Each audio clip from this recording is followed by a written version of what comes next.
underestimate. Even though we cannot control things, people, or material things, or trabaho, but your crisis, our crisis can be used by God. Pwede pa nang gamitin ng Diyos para alin? As a turning point in your life.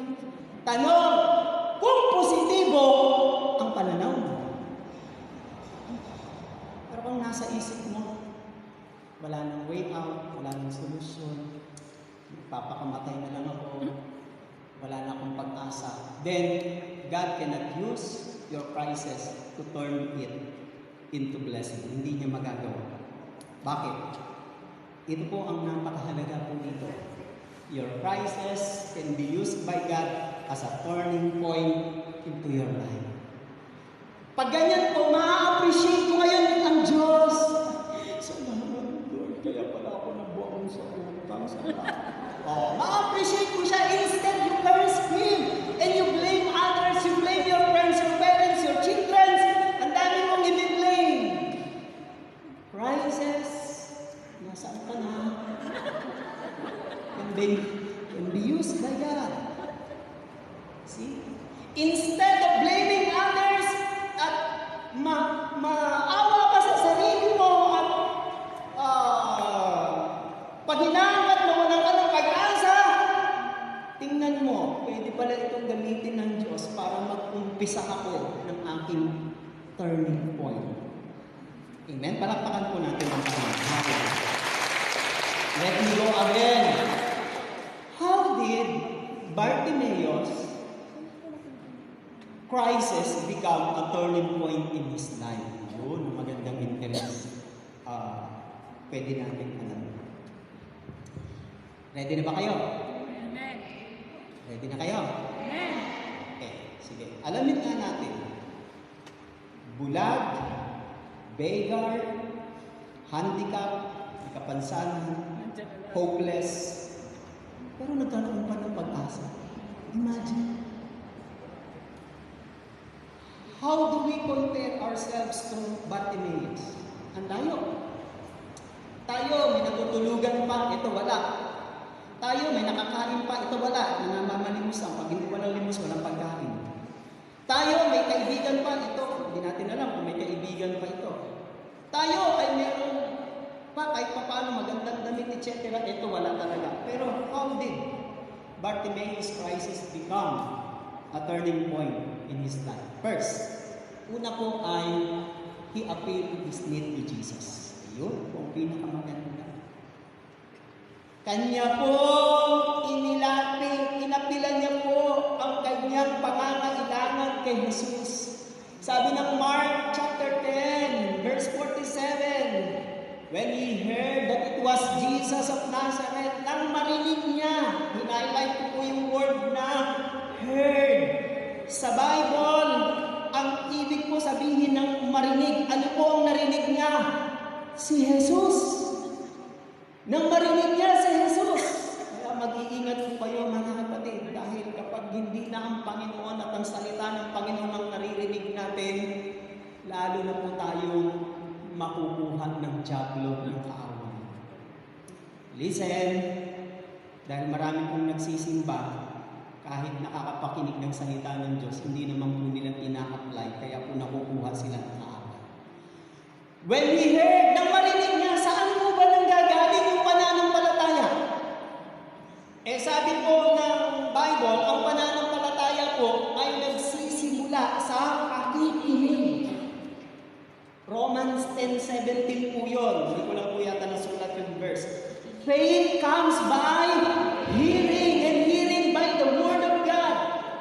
Bartimaeus heard that it was Jesus of Nazareth, magdadaan sa kalsada, at marami na po siyang narinig tungkol sa mga ginawa ni Jesus, mga binago, pinalaya, pinagaling, pinalayas sa mga demonyo tungkol kay Jesus. Narinig niya, doon pa lang sa mga narinig niya, mga kapatid, nag-activate na yung kanyang pananampalataya. His faith brought him to appeal Jesus. Mga kapatid, pag walang pananampalataya,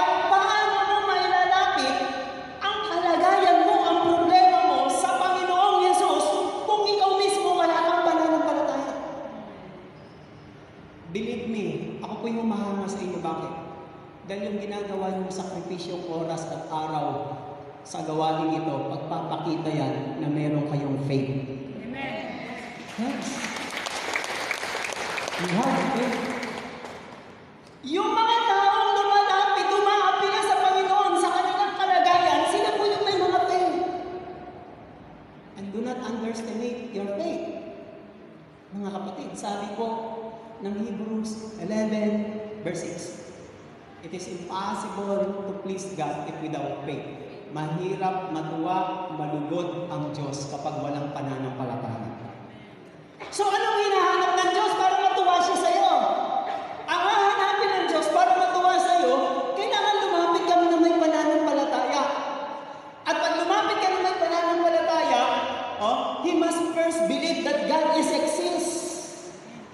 May pananampalataya ka nga, pero kung nananampalataya ka na ang Diyos ay buhay, ibig sabihin, nalalaman niya, nauunawaan niya, naiintindihan niya yung pinagdadaanan ng mga problema at pagsubok. Pero kung may pananampalataya ka, pero sabi mo, hindi mo siguro magagawa nila, hindi naman niya siguro kaya, hindi naman ako mapapagaling, hindi naman siguro ako mabibigyan ng employer, hindi naman siguro ako maiingkrisan ng sweldo. Hindi mangyayari sa iyon. Those who come to Him must believe that God first exists. Ang ibig po sabihin niyan, He is alive. God is exists. He is not die. He exists. And He rewards. He rewards. Nagbibigay siya ng gantimpala sa mga lumalapit na may pananampalataya. You listen, mga kapatid. He recognized His need. Ito si Bartimeo. Kinilala niya na siya ay may pangangailangan. You cannot be helped until you admit you need it. Tandaan niyo po, maliban lang na malaman mo sa sarili mo na ang pangangailangan mo at kailangan mo ang kalagayan mo, hindi ka matutulungan ng Diyos hanggat hindi mo kinikilala ang kalagayan at pangangailangan. You listen, paglalapit tayo sa Diyos, you have to recognize your need and your standing, your situation. Madaling humingi eh. Pero hindi naman tinitingnan lang ng Diyos yung hinihingi eh. Tinitingnan ng Diyos yung kalagayan ng humihingi. Nakuha niyo point ko? Bago ka sagutin ng Diyos sa hinihingi mo, gusto ng Diyos, malaman mo muna, i-admit mo muna, ano ba ang need mo? If you need forgiveness, if you need reconciliation, if you need to free from your vices, your mga mapangit at masasamang ginagawa, you have to admit na before God, bago ang Diyos, pakinggan at tulungan ka niya. Ganyan ang Diyos, ang Panginoon. And Bartimaeus admit, recognize his need because he was a blind. Meron ako nabasa sa isang pagkain araw-araw na isang liit na booklet. Meron pong isang pintor, naghahanap po siya ng kanyang modelo na masterpiece niya para mag-drawing po siya ng isang alibughang anak. Yung prodigal son na lumayas, naghirap, naging madungis, at basta ganun pong larawan. Nang makatagpo po siya sa kalsada ng isang standby na madungis, ang haba ng buhok, matigas, malagkit, at ang kanyang damit ay parang may grasa na, etc. Sabi niya dito, sakto.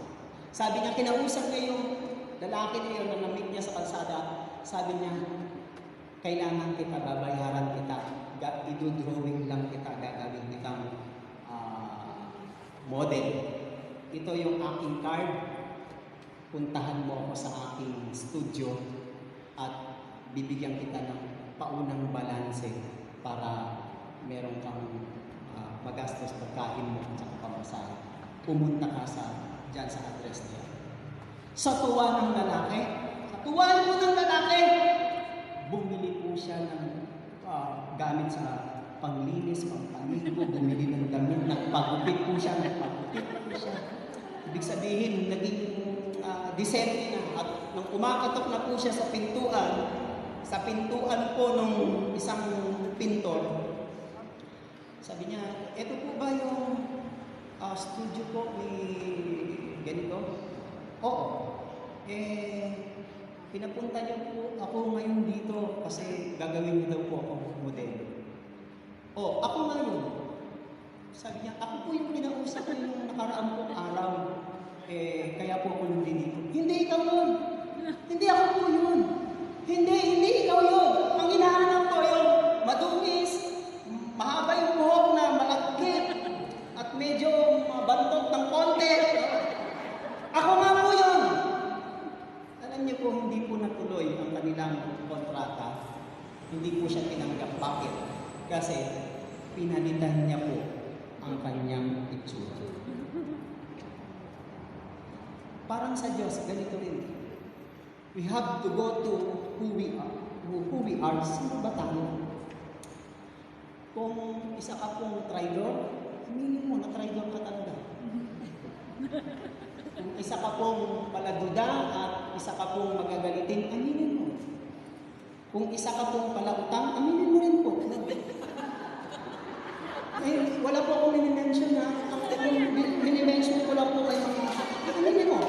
Kung ikaw po ay palamarites, aminin mo rin. Hindi ko po kasi kaya nun. Hindi ko mapigilan pag wala po akong marites. Kasi yun po yung vitamin C ko. Yun po yung vitamin C. Aminin mo. Kung ikaw po ay mahilig magdrama, mahilig magkunwari, yun po gustong sabihin ng Panginoon. You cannot be helped unless or until you admit who you are or what you need. Mga kapatid, he recognized his need. Yun po ang dahilan kung bakit natuwa si Jesus sa kanya sa pagsigaw niya ng Son of David. Sabi doon sa may verse 47. Anak ni David, mahabag po kayo sa akin. Yun po ang kanyang cry, ang kanyang shout. And the second one, how did Bartimaeus, crisis become a turning point in his life. Pangalawa po is, he made a choice to come to Jesus. Wow, hallelujah, lumapit na siya. Yung una, sumisigaw lang siya.